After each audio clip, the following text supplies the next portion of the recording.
지난주 금요일 이슈가 있었던 업종 살펴보는 기업 이슈 시간입니다. 지난 금요일에 우리 시장은 코스피 코스닥 모두 2% 넘게 급락했는데요. 특히 반도체주가 약세를 보이면서 양지수를 끌어내렸습니다. 미국 조 바이든 행정부가 대중 반도체 관련 수출 규제안을 이르면 이번 주 발표할 것이라는 보도가 나오자 삼성전자와 SK하이닉스를 필두로 국내 반도체주가 고전한 것입니다. 특히 이번 제재안에는 고대역폭 메모리 칩에 대한 제재 조치도 포함될 예정인 것으로 전해졌는데요.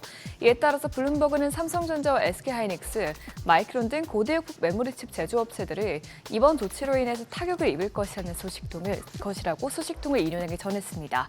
반도체 업계 관계자 역시 현재 중국에서 주로 사들이고 있는 2세대 HBM2와 3세대 HBM2E는 대부분 삼성전자, 일부는 SK하이닉스에서 생산된 칩이라면서 만약 수출 제한이 걸리면 일정 부분 타격이 불가피하다고 말했습니다.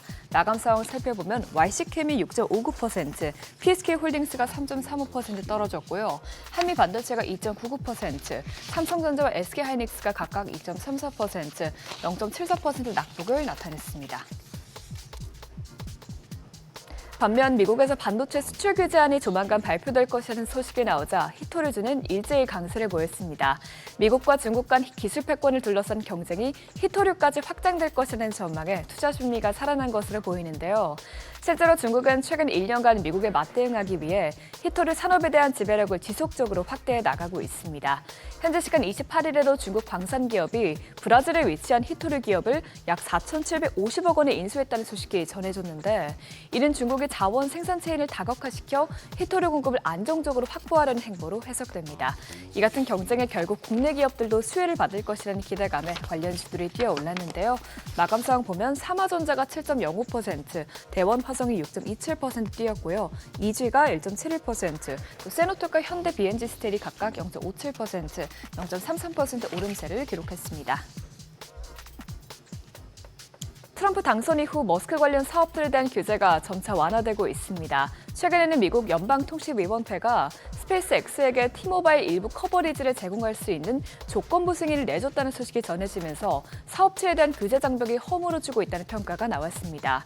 스페이스X와 티모바일은 2022년부터 위성 인터넷 기반 이동통신 협업을 추진해왔지만 FCC 규제를 통과하지 못하고 있었는데요. 트럼프가 재선에 성공하고 또 머스크가 정부 효율부를 이끌게 되면서 2년간 막혀있던 규제가 뚫리기 시작한 것입니다.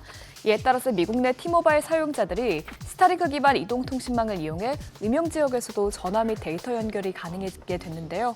이 같은 소식에 국내 스페이스X 관련주도 들썩였습니다.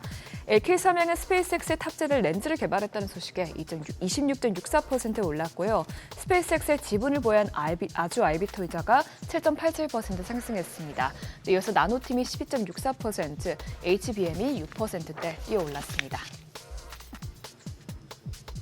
최근 정치권에서 토큰증권 법제화의 속도를 내면서 관련주들이 주목받았습니다. 28일에 열린 STO 포럼 간담회에서 한동훈 국민의힘 대표는 토큰증권 발행에 대해 허용 여부에 대한 찬반의 문제를 따질 단계는 지났다면서 현재는 제도화가 필요한 단계라고 말했습니다. 또한 이외에도 간담회에서는 연내 STO 법안을 통과시킬 필요가 있다는 주장도 제기됐습니다. 이미 증권가는 토큰증권 발행과 유통을 맡는 증권사들이 지난해부터 플랫폼 구축 등의 신사업을 어느 정도 추진해 오고 있는데요. 이에 따라서 업계에서는 법제화가 된다면 시장 활성화가 본격적으로 이뤄질 것으로 전망하고 있습니다. 이 같은 기대감에 관련주들이 강세를 보였는데요. 마감 상황 보면 핑거가 5.36%, 갤럭시아 SM이 4.31% 올랐고요. 갤럭시아 머니트리가 3%대, 또 서울 옥션과 K 옥션이 각각 2% 상승세를 기록했습니다. 지금까지 지난주 금요일장 이슈 살펴봤습니다.